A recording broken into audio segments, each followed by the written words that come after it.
Nowadays, the video game industry is bigger than Hollywood, it's bigger than the music industry, and it still gets no respect. My first issue with video games is that I believe that as a rule, it is a massive waste of your time. I think video games are for children. I don't know if that game expands your understanding or your ability to contribute to the larger conversation. Go outside, get some fresh air. Beating Tetris is not a life goal.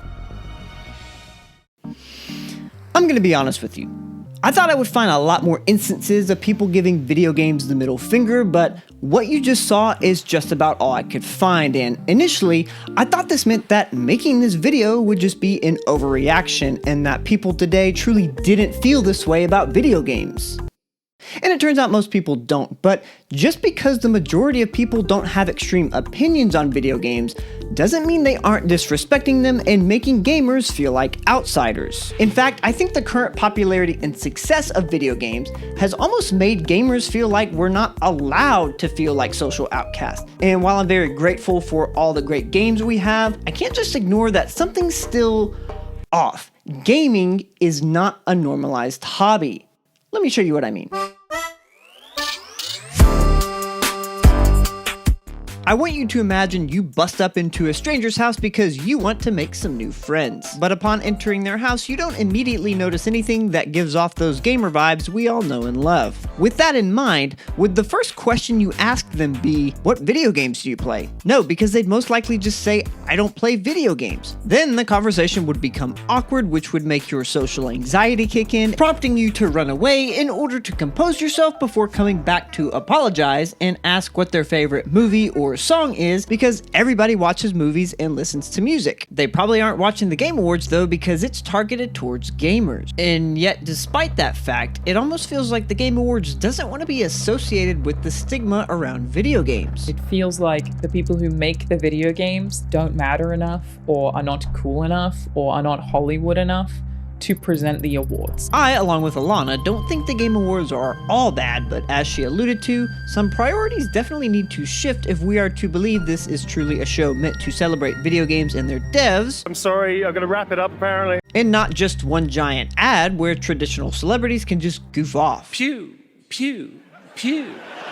I mean, why do these traditional celebrities get to be in gaming ads when, to my knowledge, gaming influencers don't advertise anything outside of gaming? Why can't a good game speak for itself like some movies often do, since those movies are why the actors are famous in the first place? Probably for the same reason the very platform that hosts these gaming influencers treats them differently than regular influencers. In fact, MatPat, creator of the Theorist channels, actually interviewed former YouTube CEO Susan Wojcicki about this very issue at the 2019 Gaming Creators Summit. There's all sorts of stuff out there that feels like gaming is kind of a second thought. We're relegated to our own platform with YouTube Gaming, our own app, our own social media handle, our own trending tab. It feels like we're being segregated off from the rest of YouTube, even though we're delivering a huge value to this platform. Not only does a fat chunk of YouTube's views come from gamers, but so does the largest chunk of revenue in the entertainment industry. So what's the deal?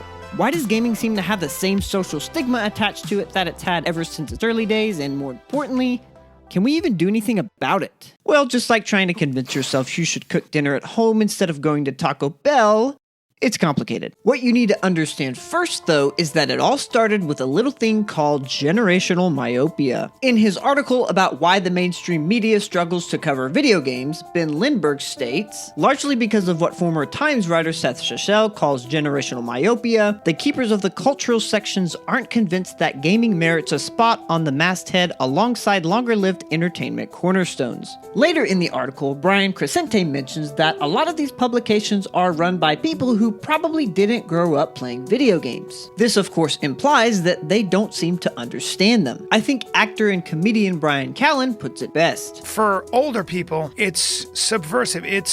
We don't trust it, we don't like it, we don't understand it, and it scares us a little bit because it also reminds us of our own mortality. We're also brainwashed to thinking the video games are for losers. All of that. What's interesting about Brian here, not to be confused with Brian Crescente, is that he actually did come from the first generation to grow up with video games. So the only logical conclusion is that Brian probably didn't get to play video games as a kid because his parents likely had a negative perspective on them, which then influenced Callen, just like the media does with the rest of the US. The only problem is, this line of thinking is flawed. By that logic, all millennials, Gen Z, and even Gen Alpha would think this way about video games too. This mindset would just get passed down to each subsequent generation. In case it wasn't clear, I obviously have no idea what Brian's dad thinks of video games, but my dad is from Gen X just like Callan, yet he doesn't think the same way about video games as Callan does. You also have millennials like Mandy B, who you saw in a clip earlier in the video. And when discussing who she would or wouldn't date on her podcast, she said, I would rather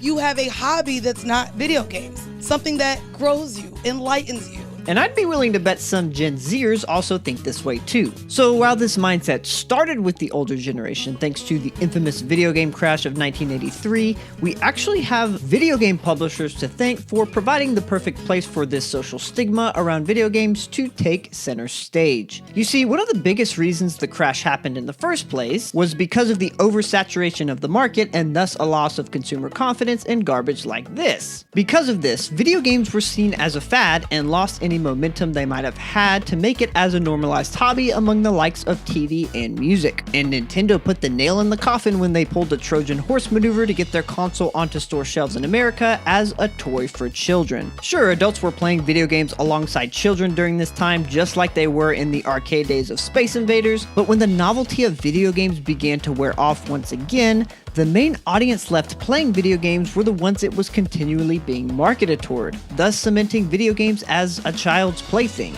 a waste of time. And this cycle almost seemed doomed to repeat itself from the start. It seems like everyone, including major news outlets, want a piece of the action when a hit new console or game arrives, but as soon as the novelty wears off, everyone except the gaming community stops talking about it. But if video games being treated as just a toy was the only issue here, they would have already bounced back from this negative social status just like TVs did shortly after they first became affordable. That's right, even owning a TV had a stigma attached to it, and for perspective, it took less than 20 years for it to be dropped, whereas the video game crash happened 40 years ago, and it still hasn't been dropped. So yeah, there's something else going on here, because in addition to this, if you haven't noticed, there's this little thing called the internet that you're using right now where billions of people interact with each other on a day-to-day basis. If people really wanted to, they could find a way to inform themselves about gaming news, but they don't. Sure, we're creatures of habit, so we tend to get comfortable doing or watching a lot of the same things,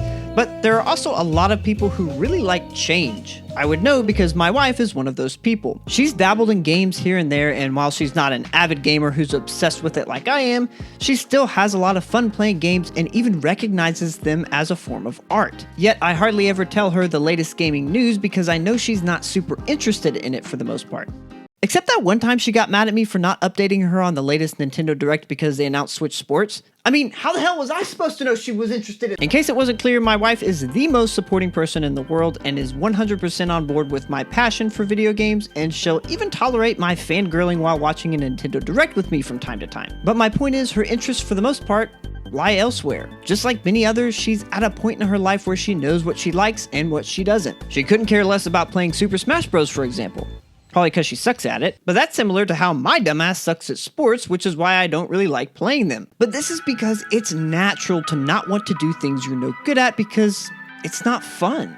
Video games are very hard to get good at, and they carry a very big intimidation factor. Not only do you have way too many sweats frothing at the mouth to rise to the top of the leaderboards on Overwatch, but you also have incredibly complex games that some people just get overwhelmed at the idea of and never give it a shot. Not to mention there are those who are simply fearful of the addictive nature of games. There are also way too many games to choose from these days that range from something as simple as jumping on enemies to figuring out the perfect combination of items, weapons, abilities, and even strategies needed to bring down the ultimate Giga Chad of a boss. Even the games that we longtime gamers consider casual may not be as easy for some people to get into as we think. The way we engage with a game is very different from the way we engage with other forms of media. You made your first Mii look as much like you as possible because you are that Mii. It becomes an extension of yourself to live through in a digital world. In his book, Games Agency as Art, philosopher C.T. Wynn claims that the motivation behind gameplay is an inversion of how motivation for most other things operate. You don't do your taxes because it's fun,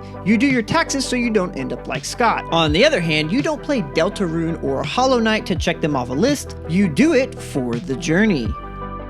Okay, maybe we kind of do play them to check them off a list. Compare all of that to something like movies, which are by nature very linear experiences. Minigames not only take far more time than movies to play through, but have expanded far beyond linear experiences. Movies only require you to stare at a screen and literally nothing else. You can even just have it on in the background. Video games often require many components such as your reflexes, hand-eye coordination, strategy, skill, experience, patience, and in most cases, your undivided attention. And I haven't even touched on the fact that music, a whole other industry, is merely an ingredient, albeit an absolutely essential one, in both movies and video games. I can just listen to my favorite song on the way to work, whereas sometimes I have to contemplate whether it's worth it to boot up my save file on Tears of the Kingdom, or whether I should just wait until I have a larger chunk of time to play. Playing a video game for someone not familiar with them can quite literally be a lot of work, because as Professor Wen puts it, those who play games play them for the struggle.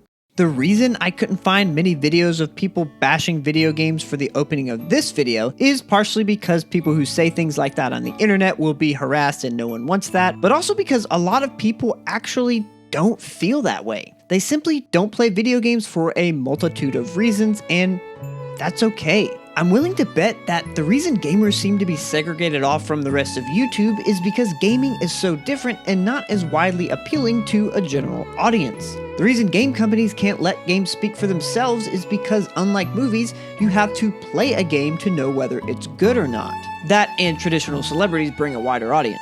So while I initially considered the possibility of older generations being the culprit here, I don't think they deserve as much of the blame as we give them. This sentiment spans generations, and it's why simply covering video games in mainstream news won't suddenly make games a social norm so long as there are people of all ages who simply don't have a desire to play them. In fact, I might go as far as to say that I think it's kind of too late for video games to be covered in mainstream media anyway, because the gap in knowledge about games between gamers and non-gamers has gotten too big. So even if a mainstream news publication hired a gaming expert to report on games, at least a little less than half the American population just wouldn't get it. And that's not even considering the countless people who play video games casually while not caring about video game coverage, such as my wife. Wait, hold up.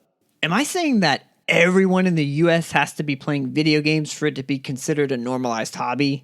That's exactly what I'm saying. Seriously, can you think of anyone you know who doesn't watch things on a screen, whether that be movies, TV, or even YouTube or TikTok? Video is literally ingrained in our society.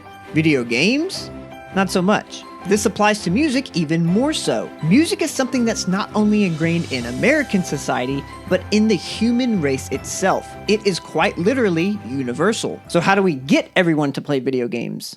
Well, we kinda can't. Sure, we can show people the value of games all we want, and we can even let them try out a game or two they might like, but the reality is, there will always be people who don't want to play games for whatever reason. And frankly, some people, especially those who have an addictive personality, might benefit from never playing video games. And that's okay.